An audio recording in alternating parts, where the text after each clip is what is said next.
Acteur socio-économique de premier plan, Groupe coopératif Dinaco s'implique auprès de différents milieux. Au cours des dernières années, la coopérative a versé au-delà de 100 000 $ en contributions de toutes sortes. C'est notre façon de vous remercier pour la confiance reçue. On va regarder si la pêche est bonne aujourd'hui pour les anguilles. Oh boy, qu'est-ce que c'est ça? Il y en a une qui est tout habillée. Salut! Oh, la sirène du pied ferme! Oui, la sirène du Kamouraska, qu'est-ce que tu fais? Je cherche les anguilles. Ah, ben là, écoute, t'as la meilleure anguille ici, là. OK. Ouais. C'est ça que le producteur me disait que des fois, on trouvait n'importe quoi dans les coffres. Bon, encore. T'es tout le temps en train de m'écœurer. Non. Va-t'en. Oups, va-t'en. Tu vas là. pas Cathy? Non, c'est bon. OK, ça va. Vas-y, pêcher ton anguille d'abord, que ça fait pas. OK. Je t'ennuie, c'est le temps que la saison finisse.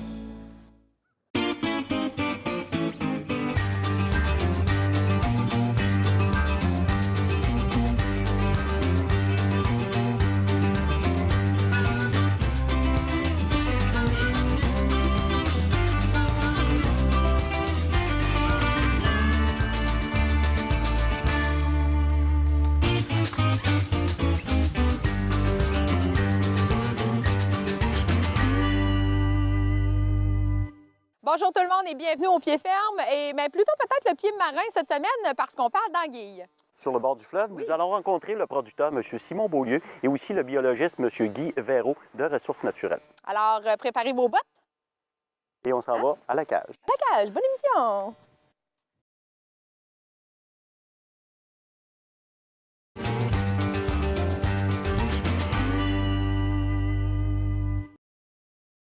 Bien, les pêches, moi, je suis né là-dedans. Là. J'ai repris la pêche de mon père. Là. Ça fait 4 ans maintenant. Ça a toujours fait partie de la vie avec la ferme. Là. On avait la ferme, puis la pêche, ça a toujours été revenu de point pour qui complétait le revenu de la ferme. Là. Fait que quand mon père m'a vendu la ferme, bien, il a continué un peu à la pêche. Puis à un moment donné, comme en pré-retraite, moi, j'ai continué, j'ai pris la ferme. Puis après ça, bien, quand il s'est retiré complètement de la pêche, bien, j'ai repris la pêche. Mais j'ai toujours travaillé dedans pareil. Là. Mon père m'aidait sur la ferme, puis moi, je travaillais à la pêche avec lui. Puis, Lorsqu'on parle de pêche, c'est pêche traditionnelle à l'anguille, avec le principe des filets, des boîtes. Pouvez-vous nous expliquer exactement là, comment ça fonctionne tout ça? Bien, la pêche, bien, l'anguille est en migration présentement, là, puis elle descend dans le fleuve. Puis nous autres, c'est un piège qu'on y tend finalement. C'est une clôture pour la diriger vers un coffre là, pour la récupérer. Là. Selon les marées, là. Elle colle au bord dans les marées hautes, puis après ça, on la prend à mer basse. Là. C'est quoi les étapes? Parce que, bon, on a pris des images là, tout au long de l'année, en fait. C'est quoi les étapes pour s'installer? On commence tôt au printemps. Là. Aussitôt qu'il n'y a plus de glace, là, on installe les poteaux, les coffres, puis le plus vite possible pour remettre le bois à l'eau, parce que c'est du bois, ça pourrit moins. Puis on retrouve tous les anciens emplacements, les vieux trous. Puis ça, on fait ça le plus vite possible le printemps avec les marées, là, dans les grandes marées des premiers mois du printemps, avril-mai. Mais je te dirais que chaque pêcheur a sa petite... selon le fond du terrain, puis chaque pêcheur a adapté sa méthode à son terrain puis à ses marées. Là.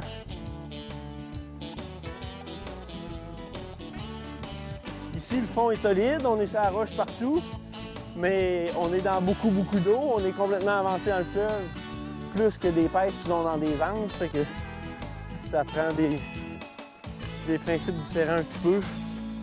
Puis après ça, on finit par poser le filet au mois d'août pour être prêt au 15 septembre là, pour l'arrivée de l'anguille. C'est pendant combien de temps que l'anguille va passer par ici? Environ un mois, là, du début septembre, de la fin septembre au début novembre. Là. Mais ça s'étire sur un mois, mais on prend peut-être 50 de notre anguille en 2 ou 3 jours là, quand le coup se donne. Là, fait que faut être prêt quand ça passe. Puis dans cette période-là, bien, on vient à la pêche 2 fois par jour en suivant les marées. Okay. De façon pratique, il faut aller les récupérer, les anguilles, au fleuve. Comment on procède?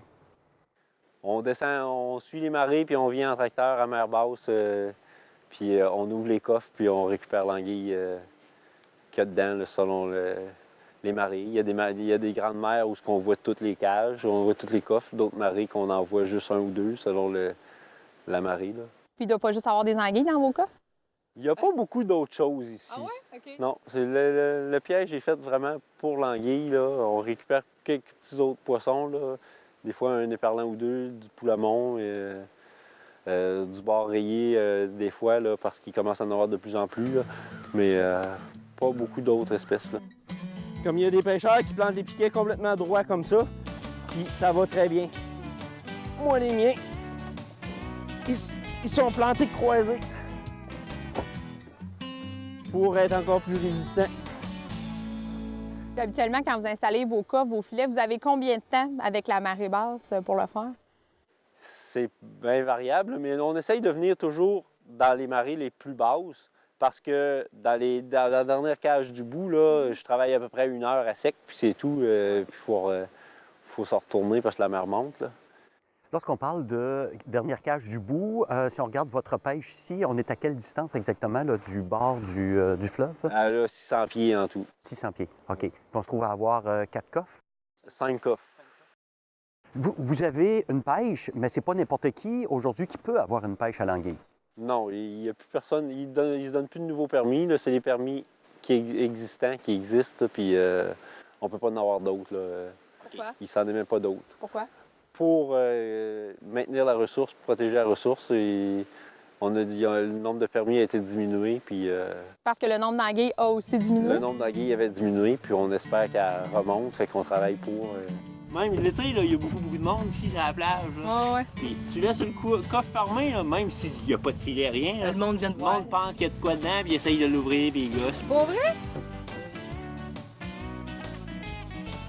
Ou bien ils vont l'ouvrir, puis ils le refermeront pas comme faut. Là. Si on regarde au niveau, vous avez un permis qui vous permet d'aller cueillir justement l'anguille directement au fleuve, mais le permis, est-ce qu'il y a des conditions aussi au niveau de l'environnement? Vous avez parlé de l'utilisation d'un tracteur et d'un wagon pour aller chercher les anguilles au fleuve. Il doit y avoir un aspect réglementaire à ce niveau-là aussi? À ce niveau-là, nous autres, c'est comme un droit acquis qu'on a. Les pêcheurs sont toujours allés en tracteur à la pêche, puis c'est un droit acquis qui existe, qu'il y a à peu près juste nous autres qui peut aller... Comme agriculteur, je pourrais pas aller dans le fleuve en tracteur, mais comme pêcheur, je peux y aller parce que... Okay. Les précautions que vous prenez malgré tout ça, que vous avez le droit et que c'est un droit acquis, quelles sont les précautions que vous prenez pour protéger la ressource justement là, qui est l'eau, qui est... Bien, on récupère tout notre matériel est ramassé après la pêche. On laisse rien ici. On installe le matériel le printemps, puis l'automne, au mois de novembre, on ramasse tout, on récupère tout ce qu'on a installé. Qu'est-ce qui se passe après, quand on a fini de récupérer l'anguille? Alors, on l'amène chez nous à la ferme, puis elle est gardée vivante dans des bassins. On a un acheteur d'anguilles vivantes, puis on en garde une partie aussi pour transformer à l'incubateur au CDBQ pour vendre dans la région, pour développer le marché local qui n'a jamais été vraiment développé. Là. Okay. Puis votre acheteur, lui, c'est pour la vente outre-mer ou au niveau canadien? Notre acheteur, il revend sur les gros marchés de poissons ici, là, en Ontario surtout, puis peut-être un peu aux États-Unis. Okay. Si on compare, lorsque vous étiez petit bout de chou, que vous avez commencé à venir à la pêche avec votre père, et versus ce que vous prenez aujourd'hui, la proportion de ce qui était pris versus ce que vous prenez, ça peut correspondre à quoi à peu près? On prend à peu près, je dirais 20 de ce qu'on prenait il y a 20 ans. Hein. Okay. L'anguille est en santé, c'est la ressource, la population d'anguilles a diminué. Mais il se fait beaucoup de recherches. On participe avec les biologistes de ressources naturelles pour travailler à augmenter la ressource. Et on travaille avec eux autres pour les projets de recherche sur l'anguille, pour vraiment connaître sa vie puis son développement. Son développement. Présentement, au niveau de transformation versus la vente en vivant, ça correspond à quel pourcentage à peu près? L'année passée, on avait gardé 25 de ce qu'on avait pêché.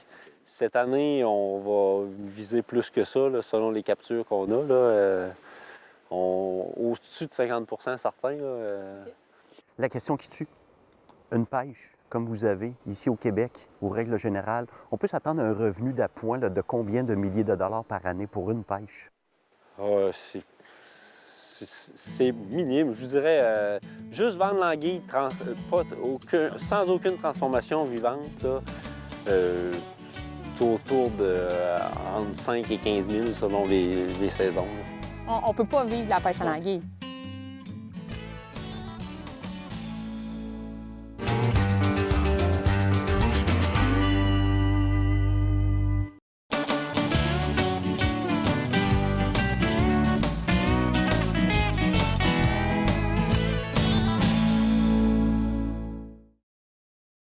on a un petit patient qu'on a vu il y a, mon Dieu, 3 semaines, je crois, ou 4 semaines.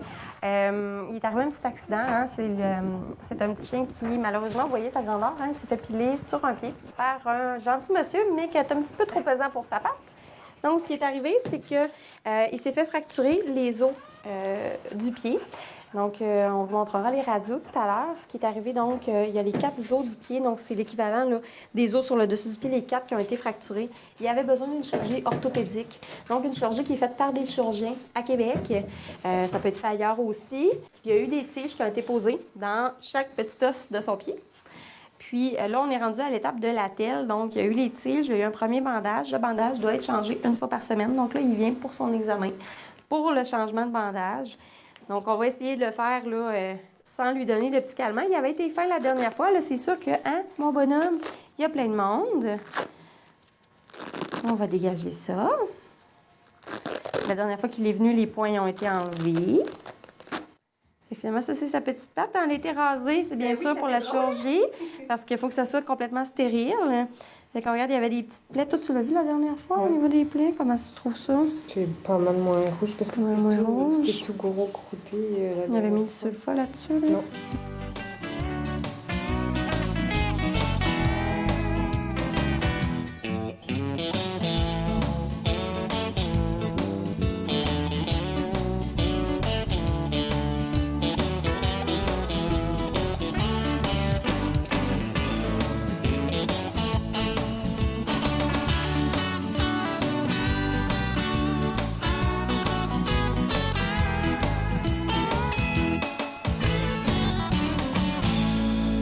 Si on transpose avec un humain, c'est comme un pied. Ça, c'est ma main, mais c'est le pied. Donc, on a les orteils ici.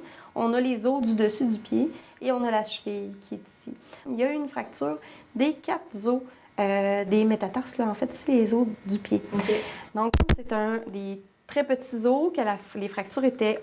Il y avait tous les os qui étaient fracturés. Ça devait être immobilisé, pas juste par un plâtre, ça n'aurait pas guéri. Je vais vous montrer, si vous voulez voir de l'autre côté. On voit un petit peu moins bien. On voit les tiges qui rentrent de ce côté-là en vision. Fait que ça, c'est encore son petit pied. OK. Donc ça, c'est vraiment des chirurgiens qui ont fait cette procédure-là. Puis là, lui, Point spécialisé là-dedans. Là. Ça doit être des chirurgies, c'est pas... Oui, les chirurgiens qui font des chirurgies comme ça ont fait une spécialisation entre 3 et 5 ans. Aux États-Unis, souvent. Oui, OK. Quelquefois au Québec, mais c'est rare parce que juste à Saint-Hyacinthe que ça se donne. OK. Et en Ontario aussi. C'est assez fréquent, les fractures. Ouais, OK. Les fractures de pied comme ça, un petit peu moins fréquent, mais ce qu'on voit beaucoup, et je fais appel à tous les gens qui ont des bébés chiens de petites races, faites attention. Les fractures radius ulna, qu'on appelle donc le bras ici. Donc, les 2 os aussi, fracture des 2 os. Ça arrive beaucoup. OK. Des petits chiens qui font que descendre du divan.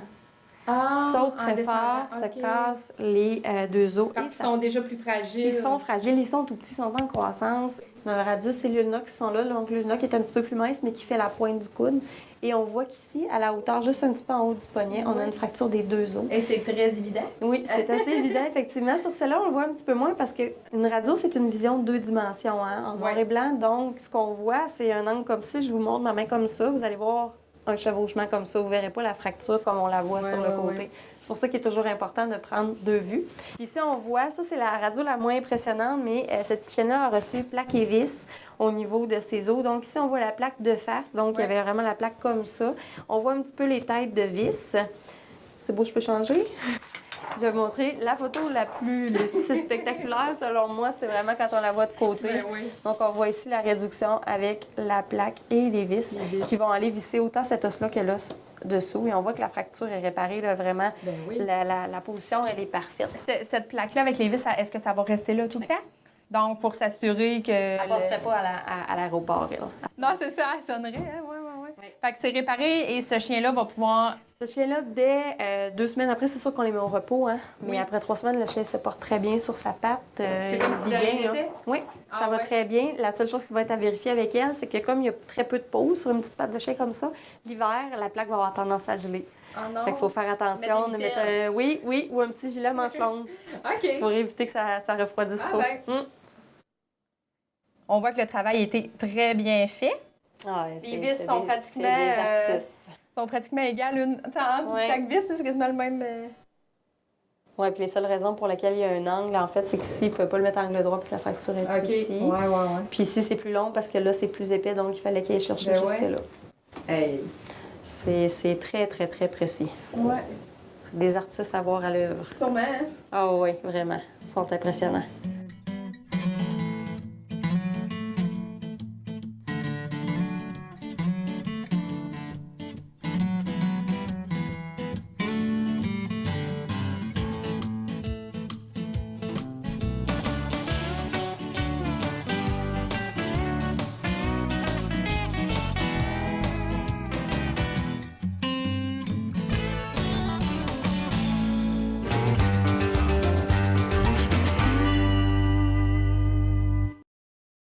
Ce qu'il faut savoir déjà au départ, c'est qu'une anguille, comme les anguilles que vous allez voir ici chez Simon, c'est des spécimens qui ont entre 20 et 30 ans d'âge. Donc, le problème de l'anguille, quand on les voit aujourd'hui, bien, le problème s'est passé il y a 20 à 30 ans. Il faut remonter, donc, qu'est-ce qui s'est passé il y a 20 à 30 ans? Bien, on était dans les belles années Peace and Love, où le développement économique se faisait à toute vapeur. On modifiait l'environnement et on ne s'en occupait pas. Les préoccupations environnementales viennent tout juste de débuter il y a quoi, une quinzaine, une vingtaine d'années. Mais auparavant, on ne s'en préoccupait pas. Donc, on a eu beaucoup de modifications de l'environnement qui se sont faites, entre autres les barrages qui se sont mis un peu partout, surtout les tributaires du Saint-Laurent, les centrales hydroélectriques qui se sont faites aussi. Donc, ça a diminué l'accès aux anguilles à tous les cours d'eau qu'elles allaient coloniser pour faire leur croissance. Ce qu'il faut comprendre, c'est qu'une anguille, ça naît dans l'océan, ça vient faire sa croissance ici, dans les lacs et les rivières, pendant 20-30 ans, avant de retourner. C'est là que les pêcheurs les prennent. Donc, si elles n'ont plus accès aux lacs, aux cours d'eau en amont pour faire leur croissance, bien, c'est sûr qu'elles se compétitionnent entre elles et les taux de mortalité sont très, très importants. Et comment on fait justement pour les aider aujourd'hui? Là? Bon, tantôt, Simon nous parlait qu'il n'y a plus de permis de pêche à l'anguille qui se donne, mais est-ce qu'il y a autre chose? Oui, il y a bien d'autres choses. Ce qu'il faut comprendre, c'est que la pêche est une source de mortalité. Un poisson que vous pêchez, il n'ira pas se reproduire. Par contre, la pêche n'est pas la principale responsable des mortalités. L'année dernière, avec nos travaux, on a vu que les pêcheurs capture grosso modo une anguille sur 10 qui passe ici devant. Donc 10 taux d'exploitation, ce qui est quand même tolérable pour l'anguille. Par contre, une anguille qui migre du lac Ontario et qui veut descendre jusque dans le Saint-Laurent, il y en a 4 sur 10 qui vont mourir seulement dans les barrages hydroélectriques. Donc, vous voyez déjà, le pêcheur est responsable de 10 les barrages de 40 Donc, le vrai coupable, ce n'est pas le pêcheur, même si lui a une ponction qu'il fait sur la population. Donc, on va travailler principalement au niveau des barrages. Donc, permettre aux anguilles de franchir les barrages, donc quand elles arrivent, qu'elles sont toutes petites, qu'elles puissent franchir, et permettre, quand elles sont grosses et qu'elles reviennent, de pouvoir passer dans un autre endroit que dans les turbines. Ça mange tout ce qui se retrouve, tout ce qui se trouve devant elles va être, c'est un prédateur. Ça ne mange pas de foin, ça mange de l'animal. Essentiellement, à cette taille-là, ça va manger des poissons, des petits invertébrés, des crustacés. Mais présentement, à l'automne, elles ne mangent pas. Elles sont en migration, donc elles s'en vont se reproduire. Et comme la plupart des poissons, quand ils vont se reproduire, les gonades occupent la majorité de la cavité, donc elles ne mangent pas. Elles ne mangent tellement pas que pendant leur voyage de 4500 km pour aller se reproduire, l'estomac va tout simplement dégénérer. À la fin, on retrouve à peu près plus rien, sauf des gonades et des nageoires. C'est tout ce qui reste pour l'anguille.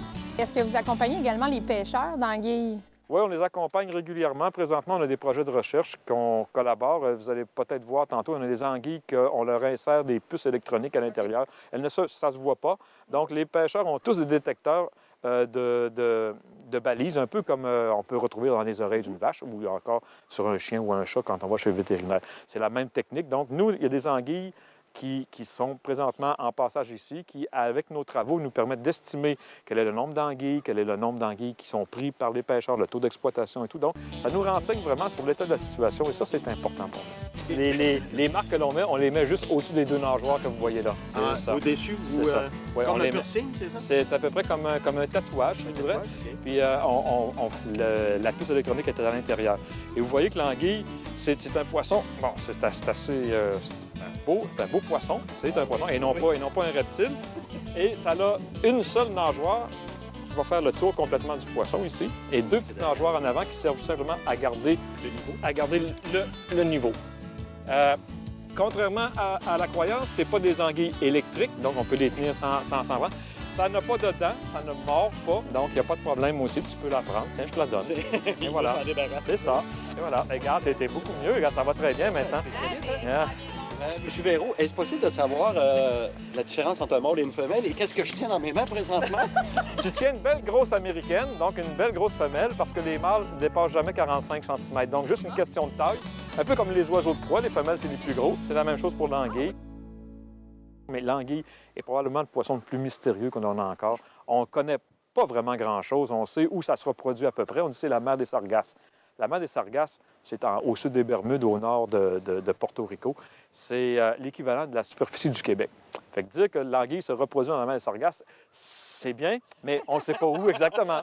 Où on retrouve le plus grand nombre de pêcheurs d'anguilles au Québec? Les pêcheurs d'anguilles, maintenant, au Québec, sont concentrés ici, dans la région de Kamouraska. À 85 90 de toutes les captures d'anguilles argentées au Québec présentement, et je pourrais même dire au Canada, se font ici. Les pêcheurs capturent globalement entre 30 et 40 tonnes d'anguilles par année. Et la majorité de cette capture-là est exportée sur les marchés ethniques de l'Amérique du Nord. C'est un peu dommage qu'on ne fasse pas une fierté d'avoir une ressource qui est d'ici, transformée ici, cuisinée ici. Ça commence, on voit que les gens ont un intérêt maintenant avec la nourriture qui est plus locale. Et l'anguille, c'est pas un serpent, c'est un poisson, on peut en manger et c'est délicieux quand on sait comment l'apprêter. Au niveau de, vous avez dit à peu près 30 tonnes, au niveau de l'impact économique de ces 30 tonnes-là, ça représente quoi à peu près? Bien, si on fait que prendre l'anguille et l'exporter, c'est pas grand-chose. Calculer à peu près une dizaine de dollars le kilo, donc 30 tonnes, 300 000 $. C'est rien. Mais par contre, si vous amenez cette anguille-là, vous la transformez en différents pâtés, en anguille fumée, en mets de restaurant, vous multipliez la valeur souvent par 5, 6 et 10 fois. Là, ça a de l'importance et là, ça peut avoir de l'impact vraiment important pour la région du Kamouraska ici. Au Québec, c'est parmi nos poissons qui sont très vieux. Il y a un autre poisson qui est l'esturgeon noir qui est exploité ici dans la région de Kamouraska aussi, qui a à peu près le même cycle de vie. Donc, on parle d'une génération comme une génération humaine, donc 25 ans. On peut s'attendre à combien d'œufs? Ça va probablement entre 12 et 15 millions d'œufs. Puis vous avez dit 2? 2, oui. Normalement, si tu veux maintenir une population, vu que c'est une femelle, il faut qu'elle génère un mâle puis une femelle qui vont aller, au bout de 25 ans, se reproduire. Ta population est stable. Mais 15 millions, il en revient? Oui, ça meurt beaucoup. Ça veut dire que l'anguille est sur la liste des espèces menacées ou pas encore? L'anguille n'est pas encore sur la liste des espèces menacées, ce qui permet de la pêcher, sinon on ne pourrait pas la pêcher. Mais c'est une espèce qu'on appelle vulnérable. Donc, son statut est inquiétant, mais on peut quand même encore permettre la pêche à cette anguille-là. Est-ce qu'on voit avec les années que l'anguille a changé? C'est-à-dire, est-ce qu'elle est plus petite? Est-ce qu'elle est moins longue? Est-ce que physiquement, elle a changé? Oui, elle a changé. Elle est plus grosse maintenant qu'elle l'était auparavant. Ce qu'il faut comprendre, c'est que les systèmes de tous les lacs qui proviennent d'en haut sont en train de se vider de leurs anguilles. Donc, tout ce qui reste essentiellement, c'est de la grosse anguille. Les plus jeunes sont partis, il reste les vieilles, puis les vieilles descendent tranquillement. On a observé au cours des 15 dernières années une augmentation de poids d'environ 50 %. Les anguilles, auparavant, une anguille normale, parler aux vieux pêcheurs, c'est 3 livres. Bien, maintenant, les anguilles, c'est 4 livres à 4 livres et demi, des fois 5 livres. Donc, on voit qu'il y a une augmentation et c'est un signe. Elles sont de plus en plus vieilles, elles sont de plus en plus grosses. Mais elles doivent être meilleures aussi. Bien, pour ceux qui font la transformation d'anguille, ils vont vous le dire, le gras dans l'anguille fait que ça goûte plus. Une des choses qui est assez exceptionnelle chez ce poisson, c'est que c'est un des seuls poissons au monde qu'on ne peut pas reproduire de façon artificielle. Donc, toutes les anguilles doivent provenir d'un stock sauvage. Donc, on a un devoir, je vous dirais, de protéger l'endroit où ils se reproduisent, parce que si on devait, de façon volontaire ou non, briser ces habitats-là, bien, on va se retrouver avec un déclin encore plus marqué d'anguilles.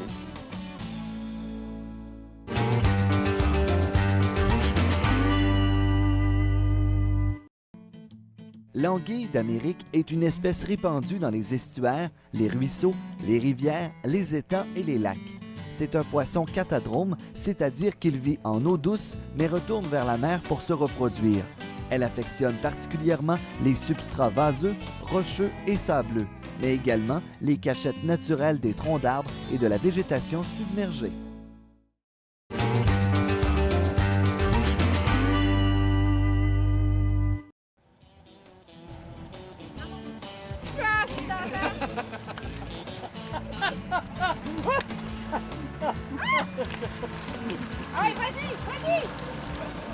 dans le cœur! Ah, shit! Non!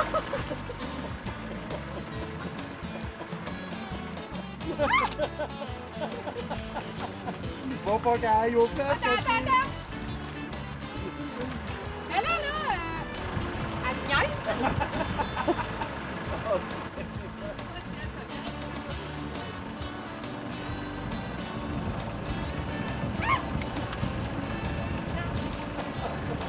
J'arrive! Oh, c'est trop drôle. Calmez! On dit aux enfants de pas jouer dans l'eau, Cathy. Pas capable, là! T'es bonne, Cathy. Oh, t'es capable, t'es capable. Arrête de courir, maman, là, c'est pas bon. Là-dedans? Oui. Bon, il y en a 50 autres. Merci d'avoir été des nôtres pour cette émission du Pied Ferme. Et comme vous avez pu le constater, l'anguille est un poisson qui est quand même original et on espère que ça vous a donné le goût de le découvrir. Merci à nos spécialistes, M. Guy Véraud du ministère des Ressources naturelles et aussi au propriétaire José Malenfant et M. Simon Beaulieu de Ferme Lancillon. Alors maintenant, bonne pêche! C'est l'heure! C'est l'heure.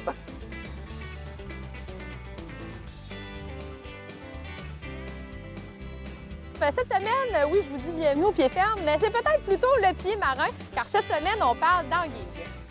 Puisque j'ai le pied Martin. T'as eu, hein? Bon, on recommence. Monsieur Simon Beaulieu de Ferme Lancillon et aussi Monsieur Guy Véraud. Pour ce faire, nous allons rencontrer sur le bord du fleuve Monsieur... Rencontrer? Rencontrer, mais tellement moderne. C'est les Chinois qui les mangent, les coquilles. Ils mangent les Tac, tac, tac, tac. Veux-tu manger des chichis? C'était pas de chichi avant, ça. Ah, c'est là comme dans l'air innocent, hein? Ici, le spécialiste biologiste. Spécialiste biologiste. Ça se ferme-tu, Simon? Ben oui, ferme ça, Simon. Bon.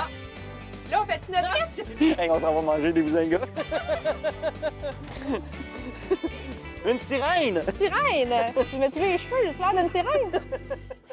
Depuis 2009, la meunerie de la coop Dinaco Agriculture est alimentée en énergie par une usine de biomasse. En plus de diminuer les gaz à effet de serre et d'augmenter de 30 l'efficacité énergétique, cela en fait la première meunerie au Canada à utiliser cette source d'énergie verte.